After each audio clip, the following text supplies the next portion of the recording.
Hello दोस्तों, कैसे हैं आप सभी। आई होप कि आप सभी स्वस्थ होंगे, सुरक्षित होंगे, खुश होंगे, मस्त होंगे और व्यस्त होंगे अपने अपने एग्जाम्स के प्रिपरेशन में।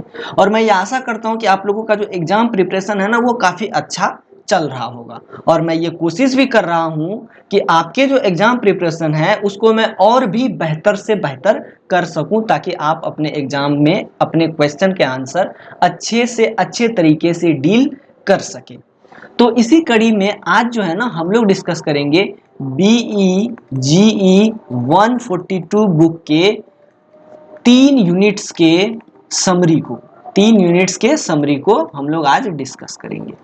और इस बुक में टोटल 4 यूनिट्स हैं और इन 4 यूनिट्स में से एक यूनिट को मैं फुल्ली कवर करवा चुका हूं। इसके इंपॉर्टेंट क्वेश्चंस, इसकी जो समरी है वो सब के सब मैं कवर करवा चुका हूं। और इस ये जो पहला यूनिट है, इस यूनिट की 3 video session almost IGNOU tips assignment channel पर रिलीज की जा चुकी हैं। और मैंने पहले आप लोगों को बताया था कि इस बुक का एक वीडियो सेशन और आएगा जिसमें हम लोग की इन बाकी बचे 3 यूनिट्स की समरी को देख लेंगे और साथ ही इसके इंपॉर्टेंट क्वेश्चन आंसर्स को भी देख लेंगे। लेकिन दोस्तों ऐसा है कि कुछ कारणवश एक वीडियो सेशन इसमें और ऐड करने जा रहा हूं मैं।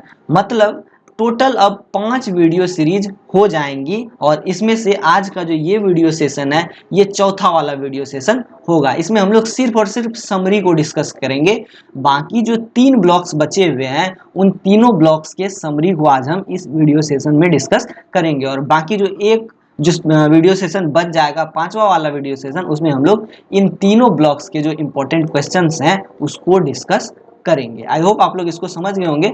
मैं चाहता तो इन दोनों वीडियो सीरीज को एक साथ ऐड कर सकता था, लेकिन वीडियो इतना लंबा हो जाता कि मुझे काफ़ी परेशानी होती। ऑलमोस्ट वीडियो हो जाता 3 घंटे का और 3 घंटे तक बोलना काफ़ी मतलब कठिन कार्य है, काफ़ी इम्पॉसिबल वर्क मुझे लग रहा था, क्योंकि मैं पहले भी 3 घंटे की वीडियोस बना चुका हूँ। होता कुछ नहीं है दोस्तों, इम्पॉसिबल तो कुछ भी नहीं है, लेकिन होता यह है कि गला सूखने लगता है। मेरा गला जो है ना वो ऑलमोस्ट सूख जाता है क्योंकि कंसिस्टेंट बोलना पड़ता है। तो खैर ये सारी बातें तो एक साइड हो गई। अब इसको हम थोड़ा इरेज कर देते हैं। अब देखिए यहाँ पर आप लोगों के स्क्रीन पर एक छोटा सा ऐड आ रहा होगा, आप लोग उस ऐड को देख लीजिए और समझ लीजिए। इग्नू टिप्स असाइनमेंट इन सभी चीज़ों में डील करती है।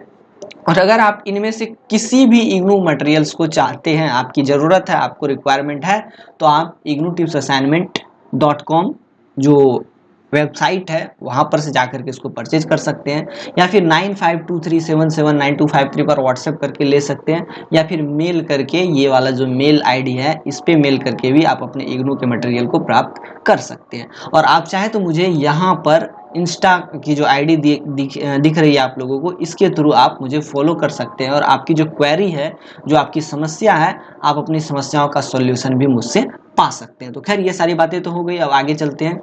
देखिए अगली जो स्लाइड है वो कुछ इस तरह से है। देखिए ये वाली स्लाइड है, इसमें लिखा हुआ BEGE 142, ये आपकी इंग्लिश की बुक है। ये इंग्लिश की बुक है और इस बुक का नाम है अंडरस्टैंडिंग ड्रामा। और इसके बारे में हम लोगों ने काफ़ी डिटेल में पहले 3 वीडियो सेशंस में चर्चा कर लिया है। ड्रामा क्या है, ड्रामा के कितने टाइप्स हैं, ड्रामा का हिस्ट्री क्या है, ड्रामा का जो ऑरिजिन है वो क्या है, और उसके बाद ड्रामा का ग्रोथ कैसे हुआ, मॉडर्न ड्रामा का जो इन्फ्लुएंस है वो किसके द्वारा किया गया। ये सारी चीज़ें हमने काफ़ी डिटेल में पहले 3 वीडियो सेशन में कवर अप कर ली है। तो आप लोग पिछले 3 वीडियो सेशन को भी मस्ट देख लीजिएगा, काफ़ी ज़रूर देख लीजिएगा, क्योंकि वो आपको काफ़ी मदद करेगा आपके एग्जामिनेशन में। और मैं आप लोगों को बता देता हूँ कि देखिए ये जो पहला यूनिट है ना बुक का, वो काफ़ी इंपॉर्टेंट यूनिट है, जिसमें कि हम ड्रामा के बारे में जानते हैं। और इसके बारे में मैं पहले भी बता चुका हूँ। और ऑलमोस्ट आप ये मान के चलिए कि सबसे ज़्यादा क्वेश्चन अगर किसी यूनिट से आएगा तो वो आएगा पहले वाले यूनिट से, जिसकी चर्चा हम पहले 3 वीडियो सेशन में कर चुके हैं। तो ये वाला मैटर क्लियर हो गया। आई होप आप लोग इसको समझ गए होंगे। अब आगे बढ़ते हैं। देखिए अब सीधे हम लोग ये सेकंड ब्लॉक पे आ चुके हैं। और सेकंड ब्लॉक से पूर्व मैं आप लोगों को बता देता हूँ कि टोटली जो है ना 4 ब्लॉक्स है, और मैंने पहले भी बता दिया है आप लोगों को। उसमें से चारों ब्लॉक्स में से पहले ब्लॉक का नाम है आप लोगों को ड्रामा एंड इंट्रोडक्शन। ये नाम है फर्स्ट ब्लॉक का और इसको हम लोग डिस्कस पहले ही कर चुके हैं। दूसरे वाले ब्लॉक की अगर हम बात करें तो उसका नाम है आप लोगों को आर्थर मिलर द्वारा लिखा गया ऑल माई सन्स। इसको हम लोग अभी डिस्कस करेंगे। आप लोगों की स्क्रीन पर यहाँ दिख भी रहा होगा ऑल माई सन्स। तीसरा ब्लॉक है आप लोगों को मोहन राकेश का लिखा हुआ, मोहन राकेश के द्वारा लिखी गई हाफ वे हाउस, जिसे हम लोग हिंदी में आधा अधूरा भी कहते हैं। क्या कहते हैं? हिंदी में हम इसे आधा अधूरा भी कहते हैं। और जो चौथा ब्लॉक है और जो लास्ट ब्लॉक है इस बुक का, उसका नाम है गुगी वा थियोंगो द्वारा लिखा गया the trial of Dedan Kimathi, the trial of Dedan Kimathi. तो ये टोटल 4 ब्लॉक्स हैं और इसमें से एक ब्लॉक हम पहले ही डिस्कस कर चुके हैं और जो बाकी 3 ब्लॉक्स है उसको अभी हम डिस्कस करेंगे। और इन ब्लॉक्स में हम सिर्फ और सिर्फ क्या देखेंगे, तो अभी समरी को देखेंगे।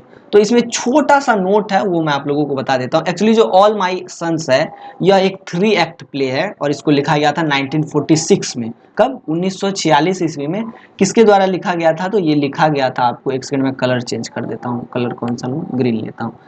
आर्थर मिलर के द्वारा ये जो ऑल माई सन्स है लिखी गई थी और it opened on Broadway at the coronet theatre in new York city on January 29, 1947। तो ऐसा है कि ये कोरोनेट थिएटर में दिखाया गया था, प्रदर्शित किया गया था फर्स्ट टाइम, जो कि था न्यूयॉर्क सिटी में, और ये प्रदर्शित किया गया था 29 जनवरी 1947 को और ये क्लोज हुआ था 9 नवंबर 1949 को। और इस थिएटर में टोटल 328 बार इसको प्रदर्शित किया गया था और इसको डायरेक्ट किया गया था। इस नाटक को, ये जो प्ले था, ये जो ड्रामा था जिसको थिएटर में प्रदर्शित किया गया था, तो उसके डायरेक्टर थे कौन? एलिया कजन। और इसको प्रोड्यूस भी किया गया था कजन एंड हेरोल्ड के द्वारा, और हेरोल्ड नहीं, हेरोल्ड क्लरमैन पूरा नाम था। और इस प्ले ने, इस ड्रामा ने, इस थिएटर ने New York drama critics critical award जीता था। आई होप आप लोग इसको समझ रहे होंगे। और यहाँ पर जो छोटे मोटे पॉइंट लिखे गए हैं वो आप लोग देख लीजिएगा। तो दोस्तों अब आप लोगों को स्क्रीन पर कुछ दिख रहा होगा और ये जो दिख रहा है इसे हम बोलते हैं कैरेक्टर मैप। क्या कहते हैं? Character map. और ये जो कैरेक्टर मैप है ये है ऑल माई सन्स का, जो कि आर्थर मिलर के द्वारा लिखा गया है। और ये जो ना काफ़ी कॉम्प्लेक्स प्ले है, काफ़ी जटिल प्ले है और मैं कोशिश करूँगा कि इस जटिल प्ले को आसान तरीके से समझा सकूँ। अब अगर आप इन सारे कैरेक्टर्स को समझ जाते हैं, कैरेक्टर्स के रिलेशन को समझ जाते हैं, तो फिर आपका काम हो जाएगा और आप समरी को समझ जाएंगे, और समरी को समझ जाएंगे तो आप क्वेश्चन के आंसर्स अच्छे से कर पाएंगे। अब देखिए दोस्तों, यहाँ पर जो है ना, मैं सबसे पहले सारे कैरेक्टर्स के जो बीच में रिलेशनशिप है उसको दिखाने की कोशिश करूँगा। तो जो मेन कैरेक्टर है इस प्ले का, या जिसे हम प्रोटागोनिस्ट कह सकते हैं, उसमें से 4 या 6 मेन कैरेक्टर्स हम कह सकते हैं, क्योंकि ये 4 और 6 मेन कैरेक्टर के इर्द गिर्द ही पूरी की पूरी स्टोरी या पूरा का पूरा प्लॉट घूमता है। जिसमें सबसे पहला कैरेक्टर है जो केलर, दूसरा कैरेक्टर है केटे केलर, और ये एक महिला है, और जो केलर एक पुरुष है, और ये दोनों आपस में पति पत्नी है। मतलब जो केलर और केटे केलर आपस में पति पत्नी है। इसके 2 बेटे हैं, एक का नाम है लैरी केलर और दूसरे का नाम है क्रिस केलर। और ये जो लैरी केलर है, ये Larry Keller second world war में प्लेन क्रैश में मारा गया है। सेकेंड वर्ल्ड वॉर में प्लेन क्रैश में मारा गया है। किसमें मारा गया है? तो ये प्लेन क्रैश में मारा गया है, या हम इसे क्राफ्ट क्रैश भी बोल सकते हैं। तो ये क्राफ्ट क्रैश में मारा चला गया है। और अगर हम यहाँ पर नोटिस करें तो हम ये पाते हैं कि ये सेकेंड वर्ल्ड वॉर के टाइम की घटना है। तो ये जो स्टोरी है ऑलमोस्ट उस समय की लिखी हुई है। अब देखिए आगे बढ़ते हैं। अब लैरी केलर की तो कहानी ऑलमोस्ट खत्म हो चुकी है क्योंकि ये मर चुका है। अब हमारे बीच में बचे हुए हैं कौन? तो ये बचे हुए हैं क्रिस केलर। और ये जो क्रिस केलर है ये जो केलर और केटे केलर का दूसरा बेटा है, मतलब लैरी केलर का छोटा भाई। आई होप आप लोग इतना समझ गए होंगे। अब आगे बढ़ते हैं। इसमें एक फैमिली और है, और वो है स्टीव डेवर की फैमिली। इसके 2 बेटी बेटियां हैं, मतलब एक बेटा है जिसका नाम है स्टीव डेवर का, जो एक बेटा है उसका नाम है जॉर्ज डेवर, और जो एक बेटी है उसका नाम है एन्नी डेवर। आई होप आप लोग इसको समझ गए होंगे। अब देखिए, ये तो आप समझ गए। अब जो केलर और स्टीव डेवर का क्या संबंध है? तो देखिए संबंध कुछ ऐसा है कि जो केलर जो है ना एक एयरक्राफ्ट कंपनी के मालिक थे, और इसी के कंपनी में स्टीव डेवर एक एम्प्लॉय के तौर पर वर्क कर रहे थे, या हम कह सकते हैं कि इसी के कंपनी में स्टीव डेवर एक एम्प्लॉय के तौर पर वर्क कर रहा था। अब ये तो समझ गए जो केलर और स्टीव डेवर के बीच क्या रिलेशन है, इतनी बात समझ में आ गई। अब आगे बढ़ते हैं। जो केलर के पड़ोस में दो फैमिलीज और रहते थे, एक था फ्रैंक और लीडिया लूबी का फैमिली, दूसरा था जिम बेलिस और सू बेलिस का फैमिली। और ये जो फ्रैंक लूबी और लीडिया लूबी जो थे, ये दोनों एस्ट्रोलॉजी करते थे। क्या करते थे? तो भविष्यवाणी किया करते थे। इतनी बात समझ में आ गई। और ये जो जिम बेलिस था, ये साधारण आदमी था और ये डॉक्टर था शायद।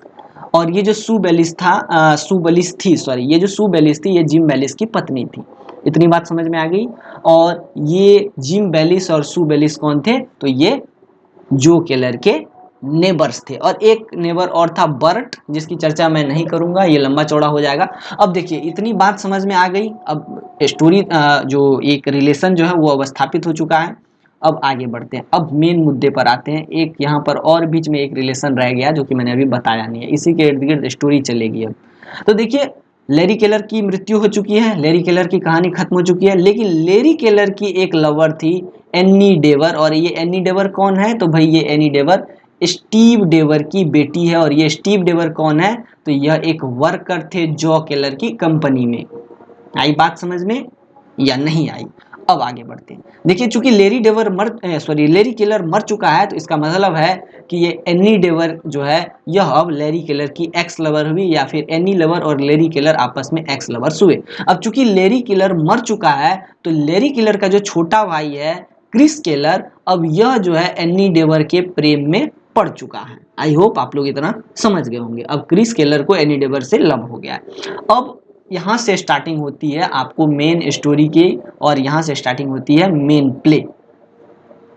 अब देखिए, यहाँ पर स्टार्टिंग के समय दिखाया गया है एक बैकयार्ड, जिसे आप आंगन भी बोल सकते हैं, या आप अपने घर का पीछे का खाली स्थान भी बोल सकते हैं। अब इस बैकयार्ड में कौन बैठे हुए हैं? तो इस बैकयार्ड में दो लोग बैठे हुए हैं, एक है जो केलर, दूसरा है जिम बेलिस। अब ये दोनों आपस में क्या है? नेबर्स हैं, ये दोनों आपस में पड़ोसी हैं। अब ये दोनों जो बैठे हुए हैं, एक पेपर पढ़ रहा है और दूसरा कुछ बातें कर रहा है, मतलब दोनों आपस में बातें भी कर रहे हैं और पेपर भी पढ़ रहे हैं। तो जो केलर बोलता है, या जो केलर बोलते हैं कि भाई देखो, चूंकि मेरा जो बेटा था, बड़ा बेटा लैरी केलर, वो तो अब मर चुका है, लेकिन उसने एक पेड़ लगाया था, और वो पेड़ देखो ना, पिछली रात आए हुए स्टॉर्म में टूट गया।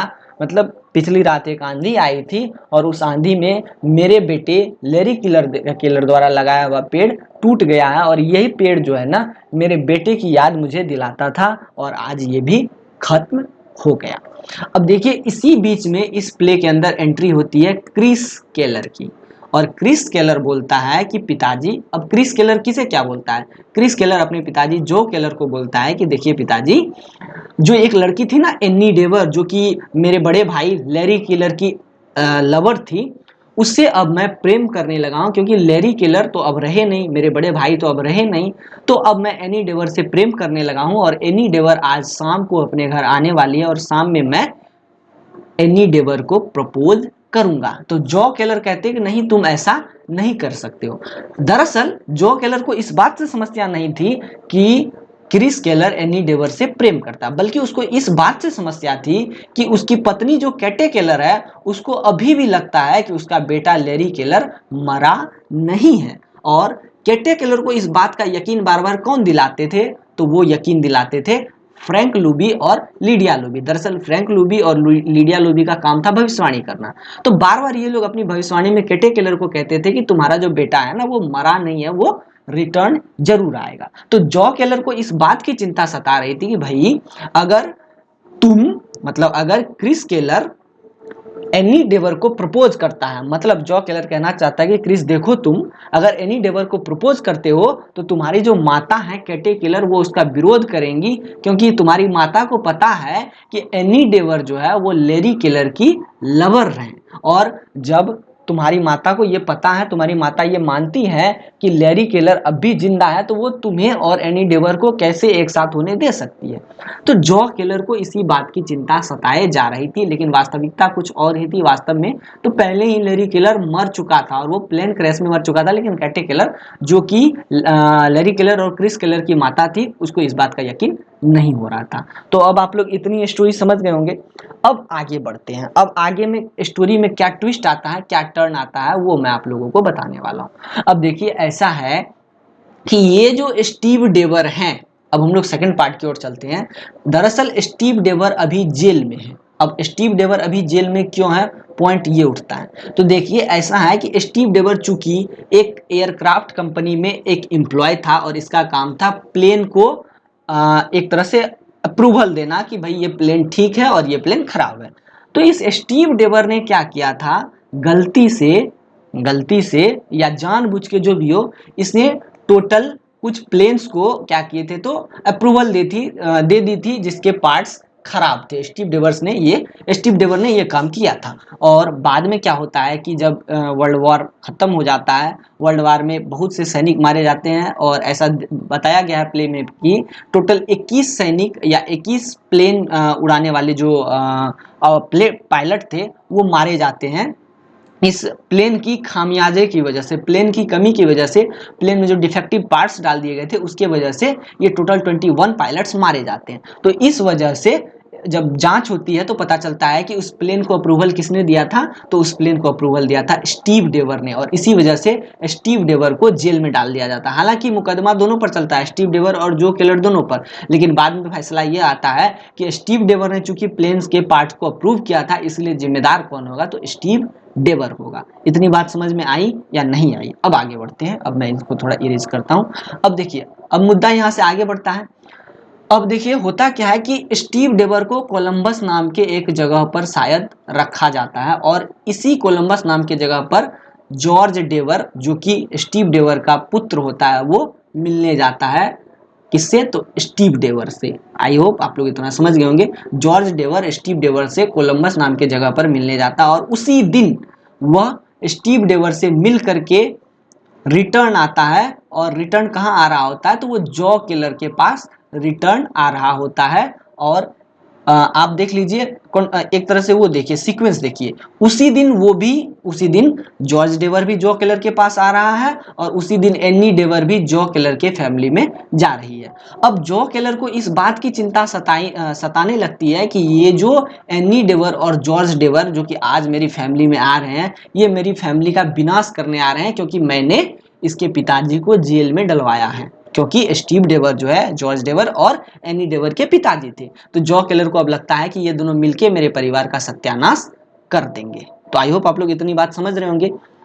अब आगे की बात करते हैं। अब आगे क्या होता है, अब जैसे ही एनी डेवर और क्या कहते हैं जॉर्ज डेवर आते हैं, तो क्रिस केलर कहता है कि देखो, क्रिस केलर एनी डेवर को कहता है कि भाई देखो, हम लोग पहले ही काफ़ी समस्याओं को झेल चुके हैं। मेरा एक बड़ा भाई ख़त्म हो चुका है, लैरी केलर मर चुका है और काफ़ी दुख की बात है। हम लोग और इसी के साथ साथ 21 पायलट्स भी मारे गए हमारे प्लेन के ख़राब होने की वजह से, हमारे प्लेन के ख़राब पार्ट्स की होने की वजह से। तो अब हम लोग बहुत सारी यातनाओं को झेल चुके हैं। अब हमारे अंदर इतनी साहस नहीं है कि हम और भी समस्याओं को झेल सके। तो क्रिस केलर एनी डेवर से ये सारी बातें करता है। तो एनी डेवर मान जाती है। एनी डेवर को लगता है कि हाँ ठीक है, कोई दिक्कत नहीं है। लेकिन आगे क्या होता है कि ये जो जॉर्ज डेवर आता है जो केलर के पास स्टीव डेवर से मिलकर, किससे मिलकर आता है, स्टीव डेवर से मिलकर, जो कि जेल में होता है।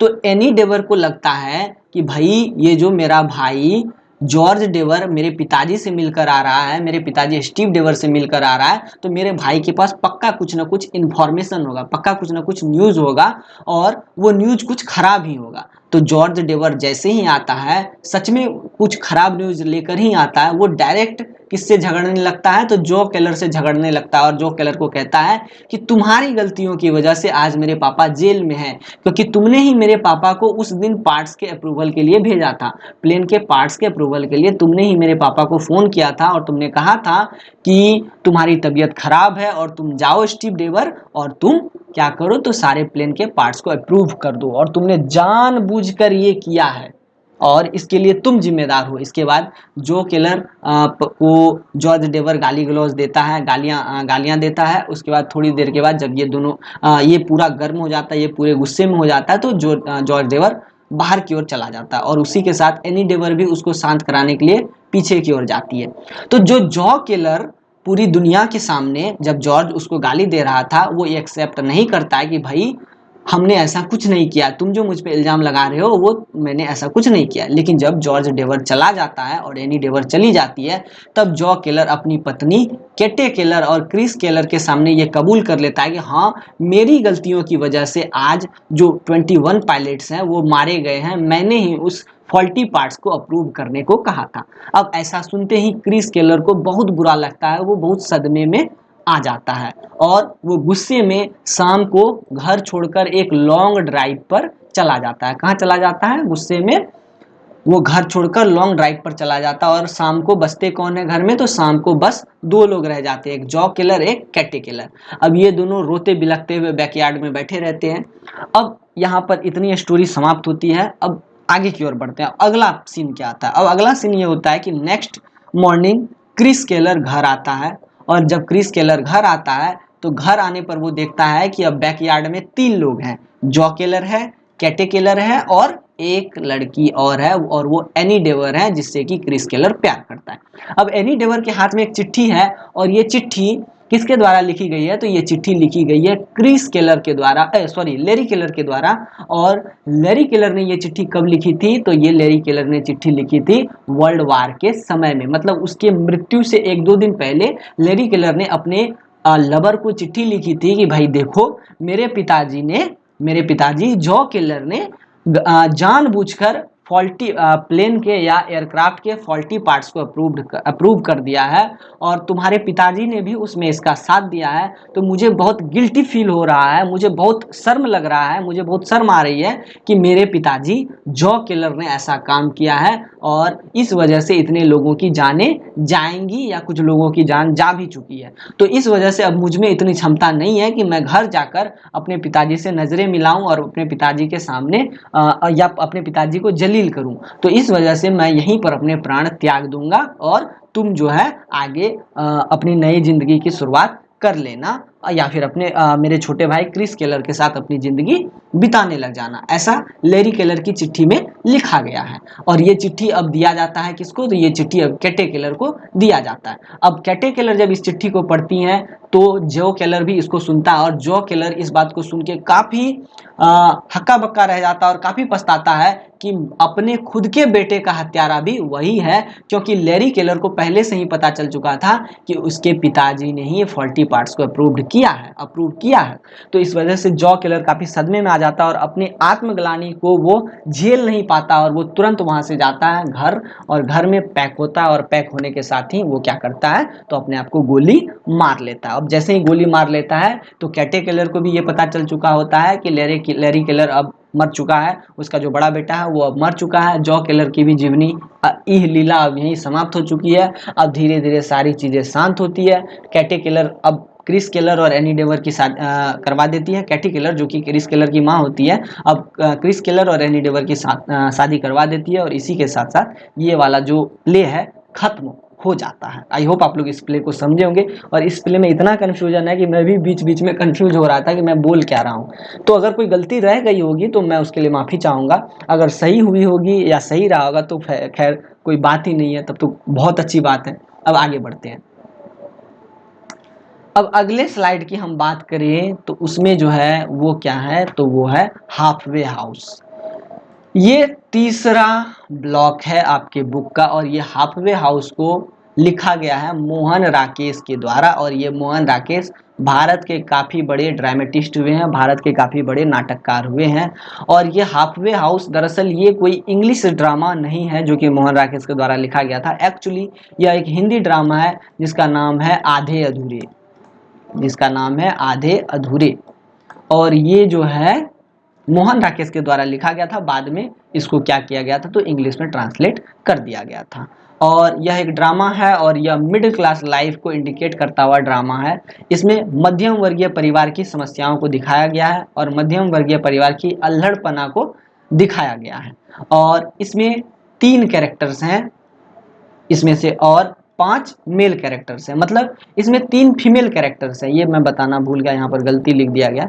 3 महिला कैरेक्टर हैं और 5 पुरुष कैरेक्टर हैं और सभी आपस में एक तरह से अजीबोगरीब कैरेक्टर्स हैं, सभी अचंभित करने वाले कैरेक्टर्स हैं। मतलब हम ये कह सकते हैं कि एक तरह से ऐसा मान के चलिए आप बकलोल टाइप के कैरेक्टर्स हैं, ऐसा कह सकते हैं। मतलब दिमाग नाम की कोई चीज़ है ही नहीं। आई बात समझ में?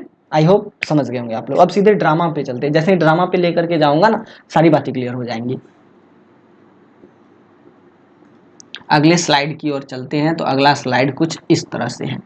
यहाँ पर जो है ना, मैंने कैरेक्टर मैप फिर से तैयार कर दिया है। इसे हम फिर से कैरेक्टर मैप ही कह सकते हैं, हालांकि ये टूटा फूटा कैरेक्टर मैप है, मजाकिया लग रहा है। तो देखिए दोस्तों, इसमें अगर हम कैरेक्टर्स को डिस्क्राइब करें तो ऐसा है कि ये जो महेंद्र नाथ है ये प्रोटागोनिस्ट है, और ये जो सावित्री है ये दोनों प्रोटागोनिस्ट हैं, और ये दोनों आपस में पति पत्नी हैं। ये दोनों आपस में पति पत्नी है, और यही जो है प्ले के प्ले के क्या है तो मुख्य किरदार हैं। आगे बढ़ने से पूर्व मैं आपको एक चीज और बताता हूँ। जैसा इस प्ले का नाम है आधा अधूरा, वैसा ही ये प्ले भी है। आधे अधूरे है शायद नाम, आधे अधूरे, हाँ आधे अधूरे। तो जैसा ही ये आधे अधूरे लिखा हुआ आप लोगों को दिख रहा है, वैसी ही इसकी स्टोरी भी है, आधा अधूरा। समझ में नहीं आएगा भाई बोलना क्या चाह रहा है और होना क्या चाह रहा है। अंतिम में जाएंगे तो पता चलेगा कि इसकी कोई एंडिंग है ही नहीं, हैप्पी एंडिंग है ही नहीं, एंडिंग भी नहीं है। जहां से स्टार्ट हुए थे वहीं पर जाके खत्म हो गए, ऐसा वाला है। तो खैर अब पॉइंट पे आते हैं। तो महेंद्रनाथ और सावित्री प्रोटागोनिस्ट हैं, मुख्य किरदार हैं, और ये दोनों आपस में पति पत्नी है। और महेंद्रनाथ और सावित्री के 3 बच्चे हैं, जिसमें से 2 बेटियां हैं और 1 बेटा है। और इसी के साथ सावित्री के इर्द गिर्द घूमते हुए 4 कैरेक्टर्स और हैं। एक पुरुष कैरेक्टर तो यहाँ दिख गया, और 4 पुरुष कैरेक्टर यहाँ है। 3 महिला कैरेक्टर यहाँ दिख गया होगा आप लोगों को। यहाँ पर सावित्री, बिन्नी और किन्नी, और इसके साथ साथ यहाँ पर महेंद्रनाथ, अशोक, सिंघानिया, जगमोहन, जुनेजा और मनोज। तो ये 5 कैरेक्टर्स, यहाँ 6 कैरेक्टर्स दिख रहे हैं। लेकिन मैंने अभी तुरंत पिछले स्लाइड में बात की थी कि टोटल 5 कैरेक्टर्स है। वो मैंने ऐसा इसलिए कहा था क्योंकि मनोज नाम का जो कैरेक्टर है इसको पर्दे पर नहीं दिखाया गया है। जब ये प्ले हो रहा था तो इसको पर्दे पर कभी नहीं लाया गया, इसलिए इसमें 5 कैरेक्टर्स को ही मान्यता दी गई है। खैर ये सारी बातें तो समझ गए। अब आगे बढ़ते हैं। तो अब मैंने बता दिया कि महेंद्रनाथ के 3 बच्चे, 2 लड़की 1 लड़का, और इसी के साथ सावित्री के साथ संबंध रखने वाले कुछ कैरेक्टर्स थे, जैसे कि सिंघानिया सावित्री की बॉस थी, सावित्री का बॉस कह सकते हैं हम इसे। जगमोहन सावित्री का मित्र, उसके साथ जुनेजा यह भी सावित्री का मित्र, या हम इसको लवर्स भी कह सकते हैं। ये सब लवर्स थे, टेम्प्रोरी लवर्स, टाइम पास वाले लवर्स थे। और ये सब किसके लवर्स थे? तो सावित्री के थे। और मनोज भी सावित्री का लवर था, एज वेल एज यह कौन था? तो यह बिन्नी का पति भी था। आई होप आप लोग इतना समझ गए होंगे। अब आगे चलते हैं। अब मूल रूप से हम स्टोरी की ओर चलते हैं। अच्छा, स्टोरी पर जाने से पूर्व मैं आप लोगों को इन लोगों की उम्र की व्याख्या कर देता हूँ। महेंद्र जो है ना ऑलमोस्ट 49-50 वर्ष का कैरेक्टर है। उसके बाद सावित्री की अगर बात करें तो ये ऑलमोस्ट 40 वर्ष की है। बिन्नी आई थिंक 19-20 की है। किन्नी 12-13 साल की एक बच्ची है। अशोक 24-25 साल का एक लौंडा है।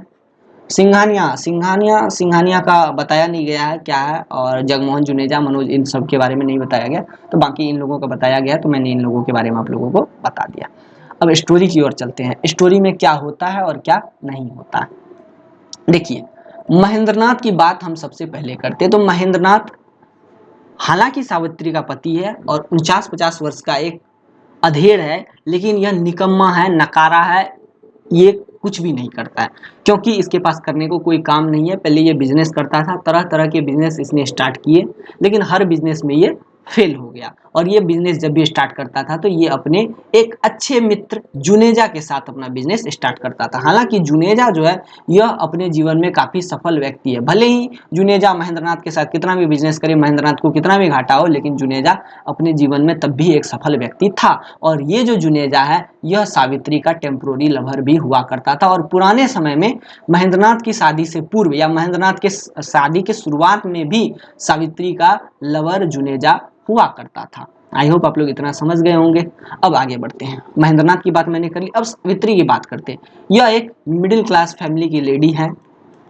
यह एक मिडिल क्लास फैमिली की लेडी है और इसकी एक समस्या है। चूंकि इसके पति पहले बिजनेस करते थे, तो जब इसका बिजनेस ठीक ठाक था तो उस समय ये महिला किस पे चलती थी? तो मोटर कार में चलती थी, महंगी जूती महंगी सैंडल पहनती थी। तो सावित्री एक महत्वाकांक्षी महिला है और ये चाहती है कि इसका ये जो स्टेटस जो कि पहले था, मोटर कार में चलना, अच्छी जिंदगी व्यतीत करना, ये आगे भी चलता रहे। और चूंकि इसका पति निठल्ला भी है तो ये अपनी सारी महत्वाकांक्षाओं को पूरा करने के लिए घर से बाहर जाती थी और घर से बाहर जाकर ये काम करती थी। तो ये काम कहाँ करती थी? तो ये सिंघानिया के ऑफिस में काम करती थी। सिंघानिया सावित्री का बॉस था। और सावित्री की एक समस्या और भी थी कि ये हमेशा पूर्णता खोजती रहती थी, मतलब ये पूर्ण होना चाहती थी, एकदम परफेक्ट और कंप्लीट होना चाहती थी, लेकिन इसको कहीं पर भी कंप्लीटनेस नहीं मिलता था, कहीं पे भी इसको परफेक्शन नहीं मिलता था। तो सावित्री अपने परफेक्शन को खोजने के लिए और साथ साथ अपनी महत्वाकांक्षाओं को पूरा करने के लिए बाहर की ओर जाती थी, काम करती थी। और ये काम जो करती थी, ये करती थी किसके ऑफिस में? तो ये सिंघानिया के ऑफिस में अपना वर्क करती थी। और सिंघानिया कौन था? तो इसका बॉस था और इसका एक टेम्पोररी लवर भी था। ठीक है, इतनी बात समझ गए। अब आगे बढ़ते हैं। अब स्टार्टिंग में होता कुछ ऐसा है कि आप ये देखिए कि सावित्री जब सिंघानिया के कांटेक्ट में आई तो कुछ समय सिंघानिया के साथ रही, लेकिन जब सिंघानिया के अंदर इसको संपूर्णता नहीं मिली तो ये जगमोहन के पीछे पीछे दौड़ पड़ी। जगमोहन से भी इसको कुछ विशेष सेटिस्फेक्शन या परफेक्शन नहीं मिला तो ये कभी जुनेजा के पास जाती, कभी मनोज के पास जाती, कभी सिंघानिया के पास जाती। तो इन सब के इर्द गिर्द ये घूमती रहती थी। लेकिन लास्ट में इसको पता चलता है कि भाई देखो, दुनिया में कहीं किसी का कोई क्या है तो परफेक्शन किसी को नहीं मिल सकता, या कहीं कोई परफेक्ट नहीं होता है, या हम किसी को खोजें जो कि परफेक्ट हो तो वो ऐसा हो नहीं सकता है। तो अंतिम में घूम घाम के सावित्री फिर एक ही जगह पहुंचती है और वो महेंद्रनाथ के पास पहुंचती है। अब मेनली स्टोरी पर आते हैं। प्ले की स्टार्टिंग कुछ इस तरह से होती है कि महेंद्रनाथ एक रूम के अंदर बैठा हुआ है और सावित्री कहीं बाहर से आती है। और सावित्री जैसे ही बाहर से आती है तो वो ये देखती है कि एक चाय का कप टेबल पे ऐसे मतलब बिखरे स्थिति में रखा हुआ है। तो वो चिल्ला के बोलती है कि भाई कौन ऐसा गधा है या कौन ऐसा मूर्ख है जो कि प्लेट को ऐसे रख के चला गया। जब उसने चाय पी तो उसको कम से कम चाय को या चाय के ग्लासेस को या चाय के कप को ले जा करके धो करके ठीक से रख देना चाहिए था ना। वो चिल्लाती है, बिन्नी कहाँ हो तुम? तो उसके बाद जवाब आता है कि बिन्नी नहीं है। ठीक है, और उसके बाद होता यह है कि महेंद्रनाथ कहता है कि देखो भाई, बिन्नी तो नहीं है, चाय मैंने पी थी लेकिन मैं इसको ठीक ठाक करना भूल गया। आई बात मेरी समझ में? आई बात आप लोगों की समझ में? मैंने जो बात कही वो समझ में आई या नहीं? आई होप आप लोग इसको समझे होंगे।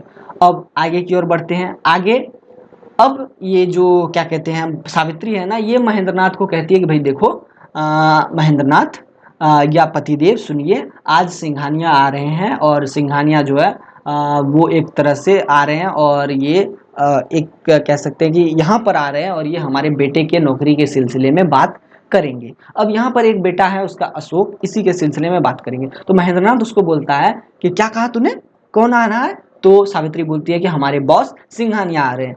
तो चूंकि महेंद्रनाथ को पता था कि सावित्री का एक गलत कनेक्शन, अवैध संबंध सिंघानिया के साथ है, तो सावित्री को महेंद्रनाथ को ये बात बिल्कुल अच्छी नहीं लगती है। वो झल्ला कर वहां से उठकर चला जाता है और वो कहाँ चला जाता है? तो महेंद्रनाथ चला जाता है जुनेजा के घर, चूंकि जुनेजा महेंद्रनाथ का एक अच्छा फ्रेंड भी रहता है।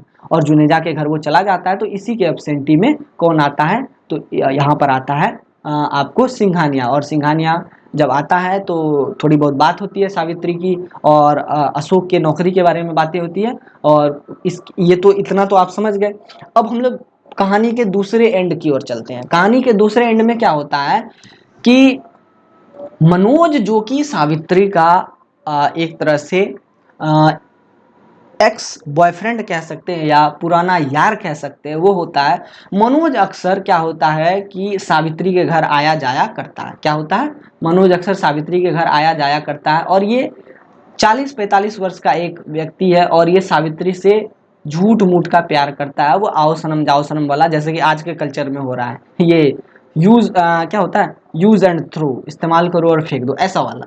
तो ऐसा ही सिस्टम था। तो मनोज आता तो था सावित्री के पास, लेकिन वो धीरे धीरे क्या करता है, तो मनोज जो है सावित्री की बेटी को ही पटा लेता है, बिन्नी को। किसको पटा लेता है? बिन्नी को। और बिन्नी को लेकर के रफ्फू चक्कर हो जाता है और बिन्नी और मनोज आपस में शादी कर लेते हैं। आई होप आप लोग इतना समझ गए होंगे।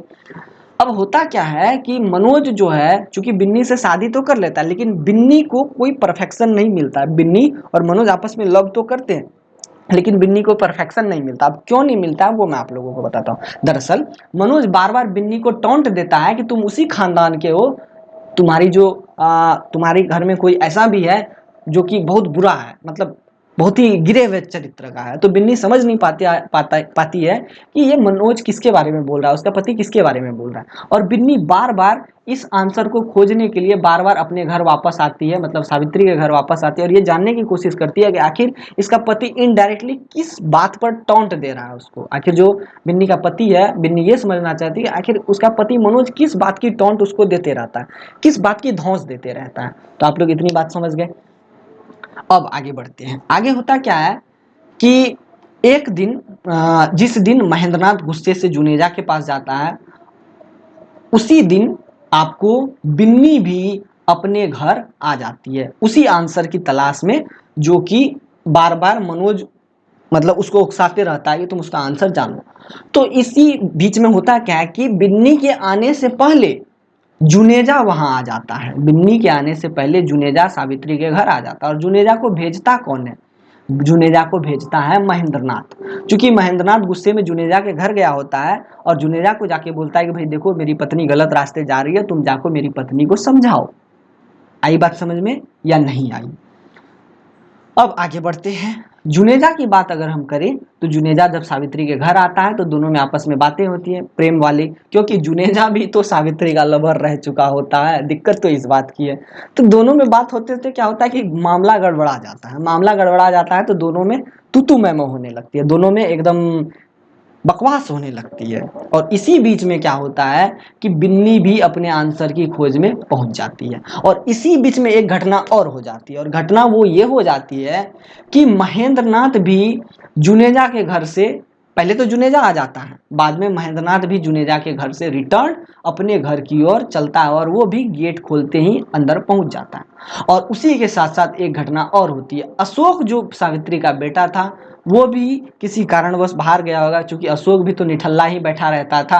तो और अशोक की एक समस्या थी कि अशोक पढ़ता लिखता कुछ नहीं था, पेपर कटिंग काटते रहता था, रूम में बैठा हुआ सड़ता रहता था, और साथ ही अश्लील किताबें पढ़ता रहता था, मतलब कैरेक्टरलेस टाइप का बंदा था। तो ये भी बाहर की ओर गया हुआ था, ये भी बाहर की ओर बाहर से अंदर की ओर आ जाता है। और एक चीज मैं किन्नी के बारे में बताना भूल गया कि किन्नी को भी अशोक के जैसा ही कुछ लत था। हालांकि ये 12-13 साल की लड़की थी, लेकिन ये छोटा पैक बड़ा धमाल थी, देखने में छोटन लगे घाव करे कमाल। तो ये वाला बात थी, ये वाला मुद्दा था। तो किन्नी को भी अश्लील किताबें पढ़ने का शौक था, इसीलिए मैंने कहा छोटा पैक बड़ा धमाल, या देखने में छोटन लगे घाव करे बवाल। तो ये वाला था। तो अशोक की भी एंट्री अब हो चुकी है। जुनेजा तो पहले से घर में मौजूद है, सावित्री भी पहले से मौजूद है। अब यहाँ पर आप देखिए क्या कहते हैं, ये बिन्नी भी आ चुकी है, महेंद्रनाथ भी आ चुका है, मतलब सब अब एक जगह आ चुके हैं। और झगड़ा किसका चल रहा है? तो तुम मैं किस में चल रहा है? तो वो हो रहा है सावित्री और जुनेजा में। सावित्री और जुनेजा में बातें होती है। जुनेजा कहता है रांड, या जो भी अभद्र शब्द से सावित्री को प्रदर्शित करे, बोलता है कि तुम किसी की नहीं है, तुम बस पैसे के पीछे भागती है, पैसे के लिए तुम किसी के साथ सो सकती है, किसी के साथ जग सकती है, किसी के साथ कुछ भी कर सकती है, तुम कैरेक्टरलेस महिला है, तुम पहले भी मेरे साथ ऐसा कर चुकी हो, तुम पहले भी महेंद्रनाथ से पहले मुझसे प्यार करती तो उसके बाद सिंघानिया के साथ गई, मनोज के साथ गई, जगमोहन के साथ गई, पता नहीं किसके किसके साथ गई, तुम ओवरऑल बहुत ही कैरेक्टरलेस महिला हो, तुम्हारा कुछ भी नहीं हो सकता, तुम्हारा चरित्र बेकार है। अब यहाँ से क्या होता है कि यहाँ से सबको सब कुछ पता चल जाता है कि सावित्री कैसी महिला है, क्या करती है बाहर में, किसके साथ रहती है, किसके साथ खाती है, किसके साथ सोती बैठती उठती है, तो सबको सब कुछ पता चल जाता है। और इसी तरह ये स्टोरी समाप्त हो जाती है। तो अब आप लोग देखिए, या ये प्ले समाप्त हो जाता है। प्ले के एंड में आपको क्या लगता है, कोई एंड हुआ प्ले का? कोई एंडिंग नहीं हुआ, जहाँ से शुरू हुए थे वहीं पर जाके रुक गए, वहीं पर जाके एंड हो गए। तो इसीलिए इस प्ले को आधा अधूरा कहा गया, क्योंकि इसका एंडिंग ही नहीं हुआ है। आई होप आप लोग इतना तो समझ गए होंगे। अब आगे बढ़ते हैं। अब देखिए इस ब्लॉक को भी खत्म करता हूं मैं। अब अगला जो ब्लॉक है उस पर डिस्कस करते हैं। क्या है भाई? हाँ, ये वाला, द ट्रायल ऑफ दिदान के माथी, या दिदान की माथी। तो देखिए ये एक आपको सिंपल सा प्ले है। कैसा प्ले है? यह एक सिंपल सा प्ले है, और ये लिखा गया था आपको क्या था भाई?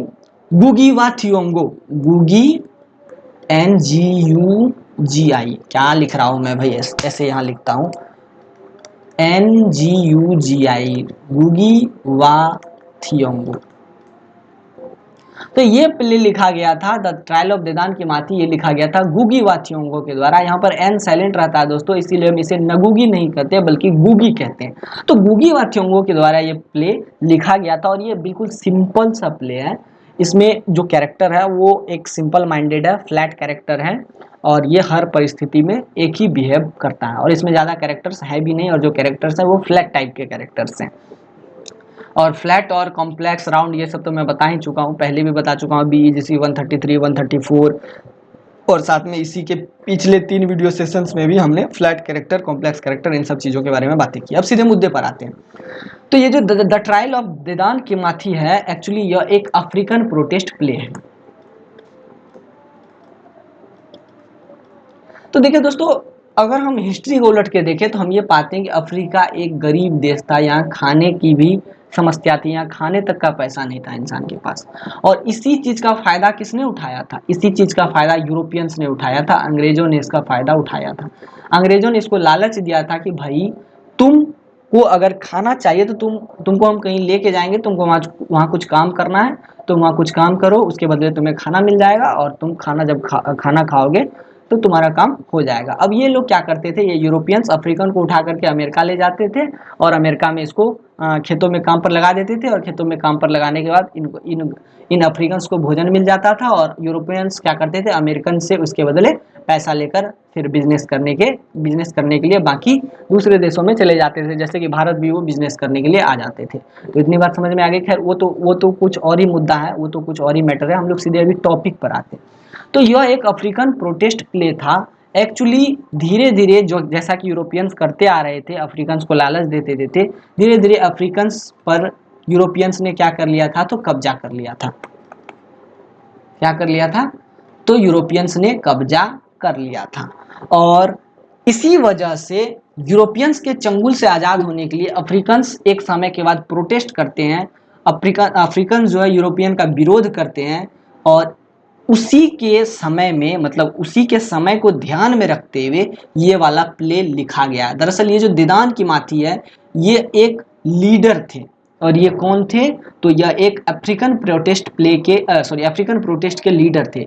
अफ्रीका में जो आज़ादी की लड़ाई चल रही थी यूरोपियंस से, तो उसी के लीडर थे देदान की माथी और ये एक तरह से सच्ची घटना पर आधारित प्ले है। और देदान की माथी जो है ये माओ मूवमेंट के लीडर थे और ऐसा मान के चलिए कि अफ्रीकन्स का ये सबसे बड़ा मूवमेंट रहा होगा और इसी माओ मूवमेंट के बाद आप मान के चलिए कि अफ्रीकन्स को आज़ादी मिल गई थी यूरोपियंस से। तो अब सीधे छोटे छोटे फैक्ट्स में पहले बात करते हैं। तो द ट्रायल ऑफ देदान की माथी किसके द्वारा लिखा गया, तो गुगी वा थियोंगो के द्वारा, और ये लिखा गया था कोलेबोरेशन में। दरअसल गुगी वा थियोंगो ने इसको अकेले नहीं लिखा था, एक्चुअली इन्होंने, या हम कह सकते हैं कि गुगी वा थियोंगो ने मिकेरा गीथे मुगो के कोलैबोरेशन में ये प्ले लिखा था। मतलब हम कह सकते हैं कि दोनों व्यक्तियों ने साथ मिलकर ये प्ले लिखा था और यह एक अफ्रीकन प्रोटेस्ट प्ले था। और ये जो प्रोटेस्ट था ये कीनिया, अफ्रीका कंटिनेंट के कीनिया कंट्री में हुआ था। कीनिया जिसकी राजधानी अभी शायद नैरोबी है।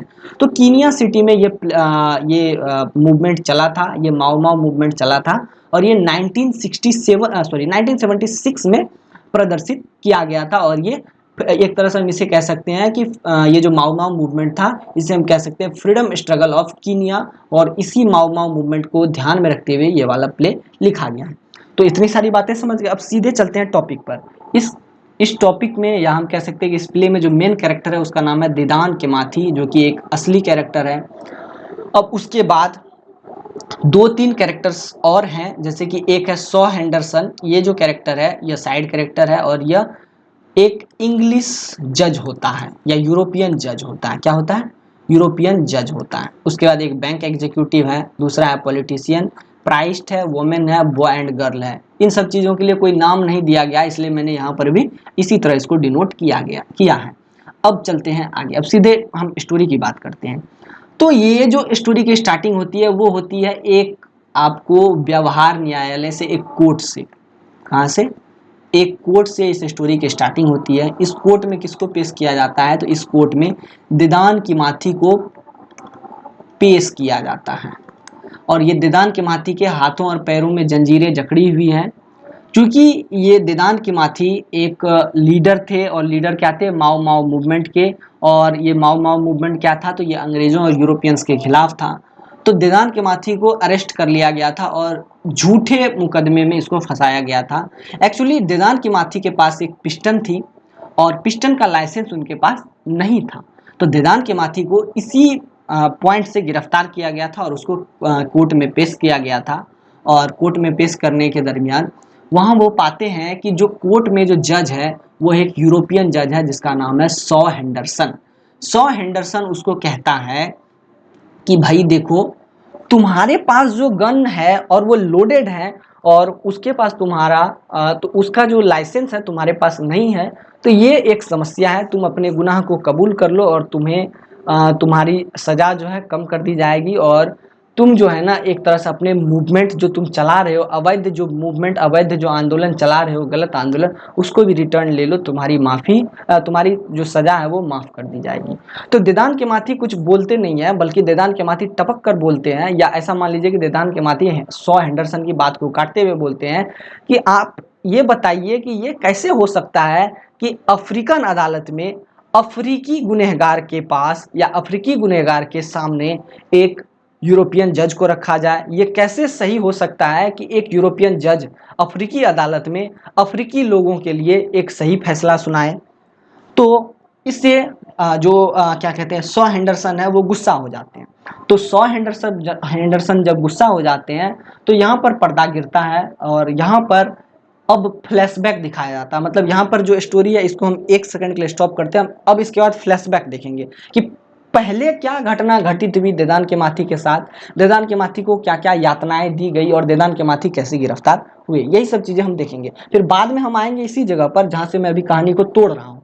कहानी तो ये ऐसी है ना कि ये यहाँ पर सॉ हेंडरसन कहता है कि तुम अपने गुनाह को कबूल कर लो, तुम्हारी सज़ा माफ़ कर दी जाएगी, तुमने लोडेड गन क्यों रखा है। तो इस पर देदान के माथी टपक के बोलते हैं कि देखो भाई गलत बात है, एक अफ्रीकी अदालत में कैसे एक क्या कहते हैं यूरोपियन जज हो सकता है, ये गलत है।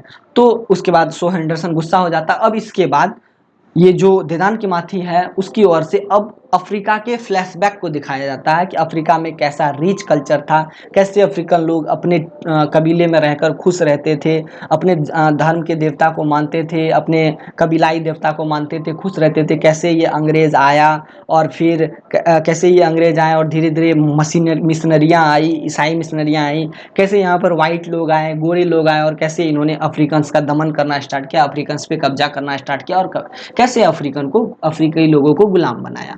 तो उसके बाद फ्लैशबैक में हम ये देखते हैं कि जब ये अफ्रीकी लोगों को गुलाम बनाया जा रहा था, अफ्रीकी लोग जब इससे काफ़ी अस्त व्यस्त और त्रस्त हो गए, तब देदान के माथी नाम का एक लीडर उभरता है और माओ माओ मूवमेंट चलाता है, और इसमें कई सारे माओ माओ फाइटर्स हिस्सा लेते हैं।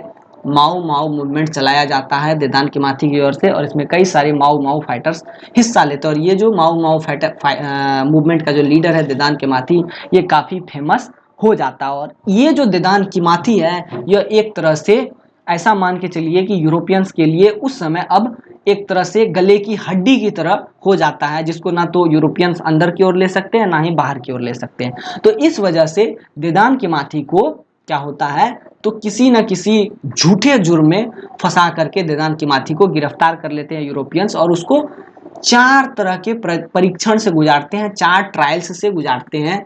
और वो ये चाहते हैं कि किसी तरह देदान की माथी ये माओ माओ मूवमेंट को वापस ले ले और अंग्रेजों को अपना शासन अफ्रीकन्स पर करने दे। तो अब 4 ट्रायल हैं, 4 ट्रायल्स को मैं एकदम सीक्वेंस में बताने वाला हूँ। पहला जो ट्रायल है वो कुछ इस तरह से स्टार्ट होता है। अब देदान की माथी गिरफ्तार हो चुका है।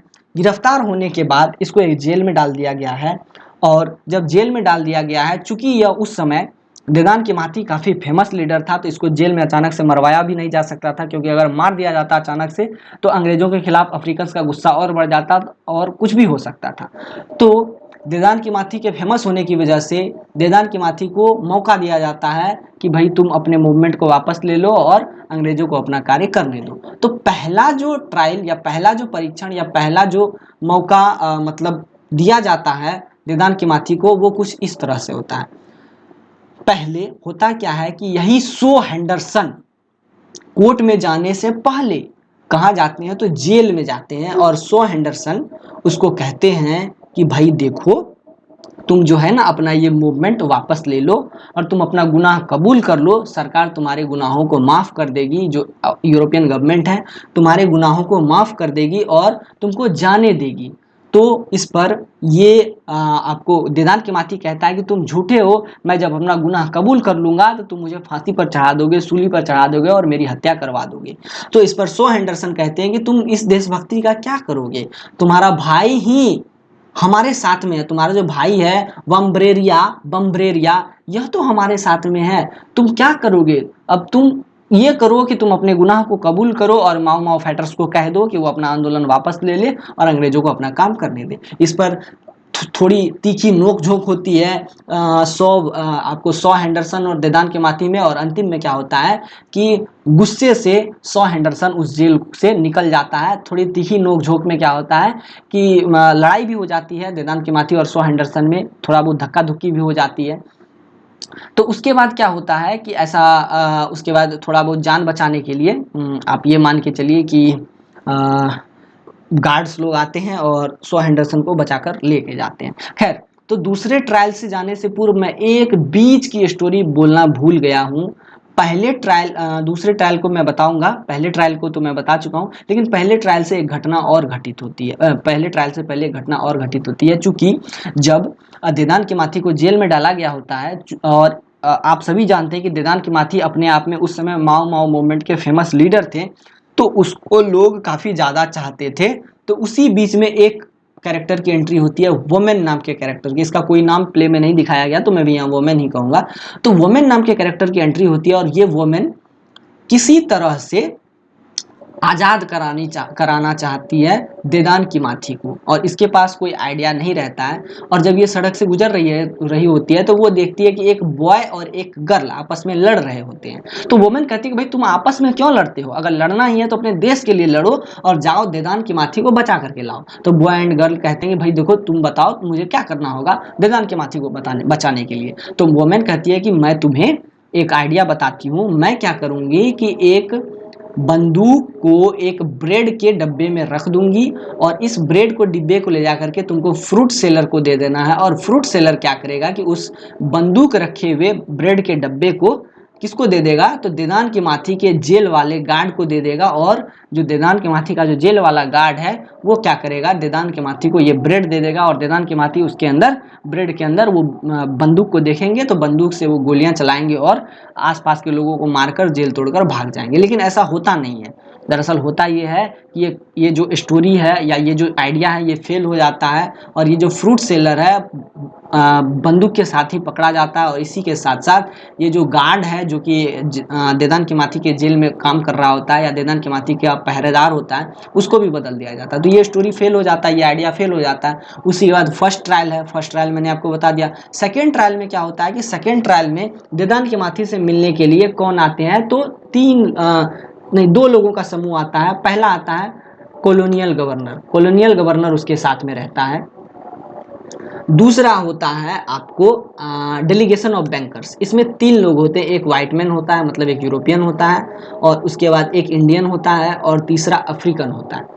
अब ये आते हैं, अब ये लालच देते हैं देदान किमाती को। देदान किमाती को कहते हैं कि भाई देखो तुम अपना फ्रीडम मूवमेंट वापस ले लो, और देखो बात कुछ ऐसी है कि तुम्हारे फ्रीडम मूवमेंट की वजह से अफ्रीकन्स को कई दिक्कतों का सामना करना पड़ रहा है। जब तुम इस फ्रीडम मूवमेंट को वापस ले लोगे तो अंग्रेज जो है ना तुम्हें तुम्हारा संविधान या तुम्हें तुम्हारा नेशनल एंथम का मौका देंगे, तुम्हें तुम्हारी जाति धर्म में पूजा पाठ करने का मौका देंगे, और अंग्रेज जो है इस अफ्रीका के अंदर कई सारे मॉल्स कई सारी चीज़ों को डेवलप करेंगे जिससे कि हमारा ही देश क्या होगा, या जिससे तुम्हारा जो देश है वो अमीर होगा और तुम्हारी रीच बढ़ेगी और तुम्हारे कंट्री की रीच बढ़ेगी। और इसी के साथ जो डेलीगेशन ऑफ बैंकर्स होते हैं जो कि कॉलोनियल गवर्नर के साथ होते हैं सेकेंड ट्रायल में, तो कॉलोनियल ये डेलीगेशन ऑफ बैंकर्स कहते हैं कि भाई देखो अगर तुम इस मोमेंट को वापस लेते हो तो सरकार तुम्हारी जो यूरोपियन जज है या यूरोपियन जो काउंसिल है वो तो तुम्हारे गुनाहों को माफ़ करेगी ही करेगी, साथ में हम तुम्हें बैंक में अच्छे खासे शेयर देंगे और बैंक में एक अकाउंट भी देंगे। तो देदान किमाती टपक कर कहता है कि ये सब चोंचले मुझे ना सिखाओ, दरअसल ये सब तुम सब बिके हुए हो। और तुम जो कह रहे हो कि यूरोपियन जो है बहुत चीज़ें डेवलप करेंगे, होगा कुछ नहीं होगा, बस ये कि यूरोपियन चीज़ें डेवलप तो करेंगे लेकिन उसमें मालिक अफ्रीकन्स नहीं होंगे बल्कि यूरोपियंस होंगे और अफ्रीकन उसमें गुलाम होंगे। इसके साथ सेकेंड ट्रायल खत्म हो जाता है। सेकेंड ट्रायल भी सक्सेस नहीं रहता है, सेकेंड ट्रायल में भी कुछ उल्टा ही जवाब सुनने को मिलता है सबको। उसके बाद होता है थर्ड ट्रायल। थर्ड ट्रायल में आता है अफ्रीकन बिजनेसमैन, पॉलिटिशियन और एक प्राइस्ट, तीन लोग वहां जाते हैं और देदान किमाती को कहते हैं कि भाई देखो, हमारे देश की अगर भलाई चाहते हो, हमारे देश को अगर डेवलप करना चाहते हो तो तुम ये मूवमेंट वापस ले लो। हमारी गवर्नमेंट धीरे धीरे अफ्रीकन यूरोपियन गवर्नमेंट जो है धीरे धीरे हमारे देश को आज़ाद कर देगी, हमारा देश समृद्ध हो जाएगा और हम खुद ही यहाँ पर बिजनेस कर पाएंगे। तो उसके बाद इन सभी बातों को बोलने में आगे कौन रहता है, तो अफ्रीकन बिजनेसमैन और पॉलिटिशियन। तो ये आप ये मान के चलिए कि ये जो देदान किमाती फिर से टपक कर कहता है या फिर से कहता है कि भाई देखो, ये सब चोचले मुझे ना सिखाओ, ये सब बहाने हैं, ये सब बहाने तुम अपने पास रखो, इन सब बहानों से मेरा कुछ नहीं होने वाला, ये मेरे किसी काम की नहीं है, ये सब तुम झूठ बोल रहे हो, ये सब गलत बोल रहे हो। इतनी बात समझ में आ गई। उसके बाद ये सारी बातें सुन रहे होते हैं थर्ड ट्रायल के दरमियान प्राइस्ट उनकी बातों को सुन रहा होता है। तो जब ये अफ्रीकन बिजनेसमैन और पॉलिटिशियन चला जाता है तो प्राइस्ट कहता है चुपके से आकर के कि भाई देखो, ये जो तुम कर रहे हो ये खून खराबा, इससे भगवान खुश नहीं होता है, तुम्हारा जो देवता है वो भी इससे खुश नहीं होंगे, तुम इन मूवमेंट को वापस ले लो, ऐसे भी खून खराबे से किसी का कुछ भला नहीं हुआ। तो जैसे जैसे प्राइस्ट देदान किमाती से बात करता है, देदान किमाती को एहसास हो जाता है कि यह भी यूरोपियंस का टट्टू है। तो देदान किमाती इसको भी कहता है भाई जाओ, हमें ये चोचले ना सिखाओ, ये तुम अपने पास ही रखो अपने पैकेट में, इससे मेरा कुछ नहीं होने वाला है। तो ये स्टोरी यहाँ पर समाप्त हो जाती है। तीसरा ट्रायल खत्म हो जाता है। अब चौथे ट्रायल की बात करते हैं। ये लास्ट ट्रायल है, लास्ट परीक्षण है। तो लास्ट परीक्षण में फिर से सॉ हेंडरसन ही किसके पास आता है, तो देदान किमाती के पास आता है और देदान किमाती को कहता है कि तुम अपना जो भी रुतबा है, रवैया है, उसको ठीक करो, चुपचाप अपने माओ माओ मूवमेंट को वापस लो और जो माओ माओ फाइटर्स हैं उसको बोल दो अपना वापस लेके अपना अपना घर में जाए और तुम अपना गुनाह कबूल करो। तो देदान किमाती जो है वो नहीं करता है ऐसा, जबरदस्ती सॉ हेंडरसन उससे सिग्नेचर लेने की कोशिश करता है, एक घोषणा पत्र या आत्मसमर्पण पत्र पर सिग्नेचर करवाने की कोशिश करता है, लेकिन देदान किमाती ऐसा नहीं करते हैं। तो फिर सॉ हेंडरसन गुस्से में ऐस तैस में आकर के कहता है कि ले जाओ इसको टॉर्चर रूम में, फिर से इसको टॉर्चर करो, 3rd डिग्री टॉर्चर दो, इसको अधमरा कर दो। फिर उसके बाद देदान किमाती को टॉर्चर रूम में ले जा करके टॉर्चर किया जाता है। जब टॉर्चर से भी कुछ बात नहीं बनती है तब फिर उसको कोर्ट में पेश किया जाता है। और कोर्ट में कब पेश किया जाता है, तो मैंने आपको फर्स्ट में स्टार्टिंग में कोर्ट की ही घटना सुनाई थी और कोर्ट की स्टोरी अब यहाँ से स्टार्ट करते हैं हम। कोर्ट की आधी स्टोरी मैंने पहले बता दी, अब कोर्ट की स्टोरी पर आते हैं। तो जब उसको पेश किया गया था तो घटना इल्ज़ाम क्या लगा था, तो लोडेड रिवॉल्वर रखने का, वो भी बिना लाइसेंस के। तो अंतिम में सॉ हेंडरसन जबरदस्ती ये फैसला सुनाता है कि तुमने गुनाह किया है, तुमने लोडेड रिवॉल्वर रखी है, इसीलिए तुम्हें फांसी की सजा दी जाती है। हैंग ओवर, कहानी फाइनल, तुम्हारा स्टोरी खत्म, जय सिया राम। तो होता क्या है कि अपनी सजा को सुना करके ये हेंडरसन तो चले जाते हैं, ये सॉ हेंडरसन तो अपना पल्ला झाड़कर उस कोर्ट से निकल जाते हैं। लेकिन जैसे ही देदान किमाती को कोर्ट से बाहर निकालने के लिए मतलब ले जाया जा रहा होता है, कोर्ट से बाहर ले जाया जा रहा होता है, उसी बीच में इस बॉय और गर्ल की एंट्री होती है। ये दोनों गन्स के साथ आते हैं और लोडेड गन्स के साथ ये सारे यूरोपियंस को भून देते हैं और इसी के साथ देदान किमाती को आज़ाद कराते हुए खुशी खुशी ये सब वहाँ से चले जाते हैं। तो इस तरह से ये वाली जो प्ले थी वो एंड होती है। इस प्ले की एक अच्छी खासी एंडिंग थी। आई होप आप लोग इस पूरे प्ले को समझे होंगे, पूरे 3 यूनिट्स की समरी को समझे होंगे। तो अब आज के इस वीडियो में इतना ही रहने देते हैं, फिर मिलते हैं नेक्स्ट वीडियो में। और जो नेक्स्ट वीडियो होगी BEG 142 की, उसमें हम लोग यही जो 3 ब्लॉक्स है इसके इंपॉर्टेंट क्वेश्चन आंसर्स को एक थोरोली देख लेंगे और उसके बाद पूरे के पूरे इस वीडियो सीरीज को ख़त्म कर देंगे, क्योंकि ये 1 शॉट वीडियो की सबसे लंबी सीरीज है। मैंने अब तक 20-22 वीडियो सीरीज में काम किया है टोटल, लेकिन उसमें मैंने किसी भी वीडियो सीरीज में एक बुक को 2 या 3 से ज़्यादा नहीं जाने को दिया है। मतलब 2 या 3 वीडियो सेशंस में मैंने सब कुछ क्लियर करवा दिया है, सब कुछ कवर करवा दिया। लेकिन ये पहली वीडियो सीरीज है, पहली 1 शॉट वीडियो की सीरीज है जिसकी 5 वीडियो सेशंस आएंगी, जिसमें से कि चौथा वीडियो सेशन आज का है और एक वीडियो सेशन और आएगा और उस वीडियो सेशन में हम लोग क्वेश्चन आंसर डिस्कस करेंगे और इस बुक को द एंड करेंगे। तो ठीक है, फिर मिलते हैं नेक्स्ट वीडियो में। Till then tata bye bye, take care. हाँ, एक चीज़ और, एक चीज़ ये कि आप मुझे फॉलो कर सकते हैं इंस्टा पे, मोहनीश आर्यन, इस तरह से। यहाँ पर आपको सर्च करना, ये मिल जाएगा, यहाँ पर भी दिया गया है, आप आराम से सर्च करके देख सकते हैं। वो तो वो हो गया। दूसरा मुद्दा ये है कि 9523779253 पे व्हाट्सएप करके या फिर 9798808991 पे व्हाट्सएप करके आप कोई भी इग्नू मटेरियल या इग्नू रिलेटेड समस्याओं का समाधान पा सकते हैं। तो ठीक है, आज के इस वीडियो में इतना ही। Till then tata bye bye, take care.